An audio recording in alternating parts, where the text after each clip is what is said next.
Good afternoon and welcome to the Asian Midday Market Watch. Our guest today is Kelvin Wong, market strategist at CMC Markets. Kelvin, thanks for coming in. Yeah, hi Brian, good to see you. Good to see you again. Yeah.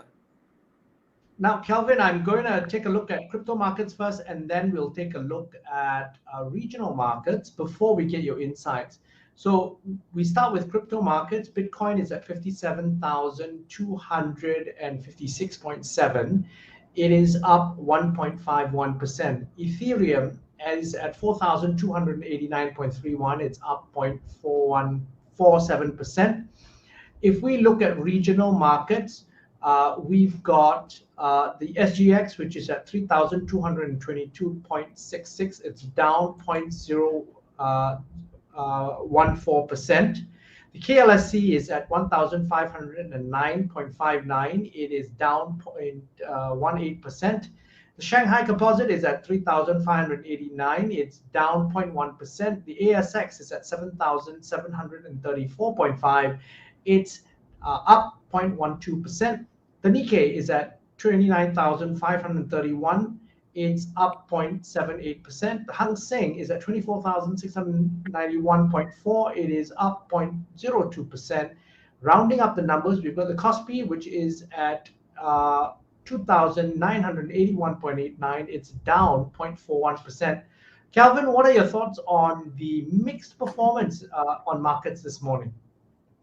Yeah, because overall, if you could see the current situation on the global stock market at the moment, market seems to be concerned, especially on the pace of the interest rate hike that the Fed, which is the U.S. central bank, is going to embark next year. So as we all know that for sure, the pace, the start of the quantitative easing, tempering of the quantitative easing program, will likely kickstart in next month, which is on December. So right now there's actually a debate among the Federal Reserve officials to actually quicken the pace of this tempering. So if they actually quicken the pace of the tempering, market has started to price in, right, the first interest rate hike to actually come much earlier than earlier anticipated. So the earlier anticipation was about 3 months ago, was somewhere around in September. So right now they actually bring forward it to actually May next year. So given the pace of interest rate tightening will tend to be quickened as anticipated in the market. So that's caused a bit of knee-jerk reaction in terms of the kind of a mini risk-off scenario that we actually seen since the start of this week, especially in the US stock market, primarily being hit by technology and as well as growth stocks that do not have a healthy balance sheet. So one of the things, Kelvin, however, that is a cue obviously to accelerated rate hikes is really coming out of New Zealand. New Zealand announced that they're going to be hiking up rates. Also, then today, Korea announced that it's raised its policy rate to 1%. So you already see other central banks starting to put up rates. Correct. So in fact, other central banks we're talking about, like for example, previously we discussed Korea, we have New Zealand. They tend to be the one that is more hawkish. But if you look at other central banks, like for example, developed nations central bank, especially the major one, you have BOE, Bank of England, seems to be rather hesitant to actually hike rate in the last meeting previously.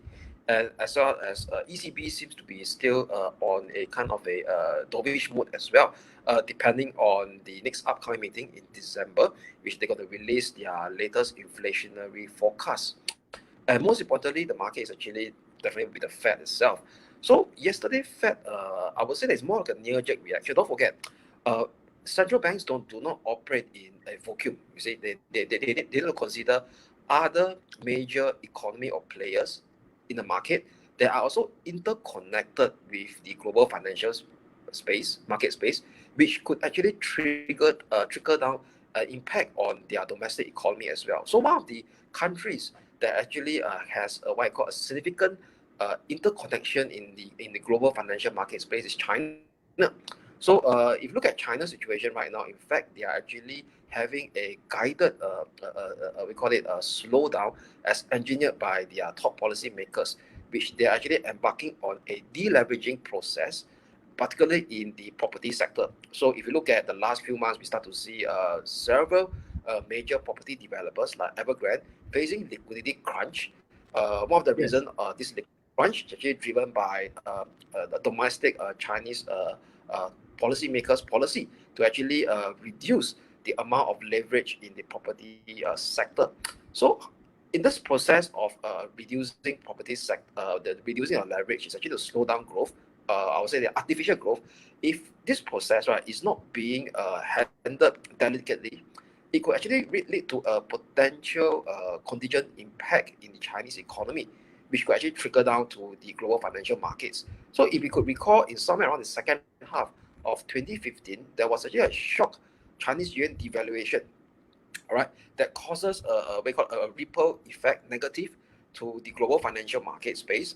It hit particularly the US stock market, and during that point in time, Yellen was actually starting to actually give guidance to actually start to normalize interest rate policy. But because of this shock Chinese devaluation, she actually held back. All right, so that could actually take shape again next year if this deleveraging process in China is not is kind of being mismanaged. Now, one of the things also, Kelvin, is actually the following. If you look at you talk about deleveraging, the latest news out of that story is, for example, Kaisa Group, which is listed in Hong Kong. It has just resumed trading. And what they've done is they've announced an offer to bondholders to exchange their existing bonds with new bonds that have an extended maturity. So there is a sense, Kelvin, that while there is a lot of this contagion effect, there's a lot of risk in the market itself, we won't have a Lehman effect. Essentially, the Chinese government is managing down this situation. Do you see that playing out? And besides China, what are the risks that you currently see now in markets? Okay, because let's talk about the property market in China. So definitely, for sure, the property market has a significant impact on the Chinese economy. So what the Chinese policymakers want over here is that, yes, they do not want a Lehman Brothers kind of scenario to actually explode in China, which, number one, it could create a social problem, and number two, it could actually slow down consumer spending as well, in terms of consumer confidence, which, you know, right now China is actually facing a kind of a COVID pandemic situation as well, where they are actually embarking on still embarking on a COVID zero strategy. All right, so definitely, Chinese top policymakers do not want to see an explosion on this. We call it a debt explosion, or debt. We call it Lehman Brothers kind of scenario in China. So that particular risk, right, seems to be kind of negated right now. So as you could see over here is that seems to be by hook or by crook. Every now and then there's this we call it major property developer debt that is kind of due, or the default period that is coming close to it. There will be a way for them to actually at least pay off this debt and try to actually roll over to the next one. Then definitely the risk currently right now that is being seen in the Chinese market over here is more locally. It will be this regulatory clampdown. So if you look at the year-long regulatory clampdown on China big tech stocks, seems it definitely take a hit on this tech stock like Alibaba, JD.com, NetEase. But if you look at the recent policy news that's coming out of China, several part of it seems to be pointing towards indicating that this slowdown tends to be the pace of this slowdown, or the intensity of this regulatory clampdown has started to slow down.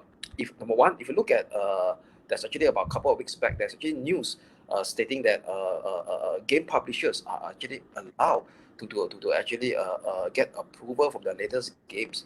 And also we're talking about DD.com, the ride-hailing app. They're actually allowed to actually potentially resume their app operation in China. So it seems to be that Kelvin, you just brought up some stocks, and I've put some of those up and to just for us to look at their performance. Yeah, sure. Go ahead. So if you look at some of the performance of this stock, like for example, NetEase itself, NetEase has actually been outperforming the China big tech space. All right, and also we talk about JD.com, which is a rival of Alibaba, has been performing well as well. Number one, primarily due to the ESG related to more or less their firm-based strategy, where they actually had a better strategy in terms of capturing the e-commerce market space in China, which actually led to a much more better Q3 earnings result versus Alibaba. So now the thing about Alibaba is, Alibaba is actually the one that is. Sorry, go ahead, Kelvin. Sorry again.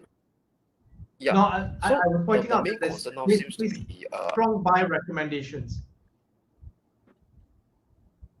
Oh, okay, all right.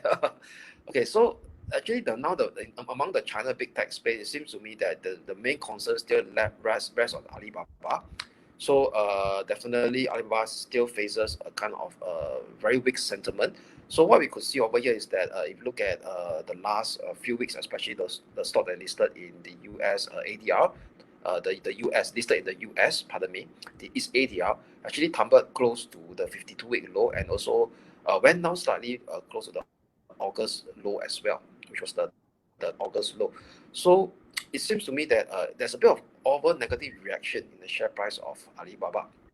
So one thing I want to highlight about Alibaba is that yes, a lot of analysts are actually harping about this potential further regulatory clampdowns. But what interesting over here is that there's this recent news where the government, the kind of if I'm not wrong, there's a government body actually give blessing for Alibaba to actually take over embedded Chinese semiconductor player.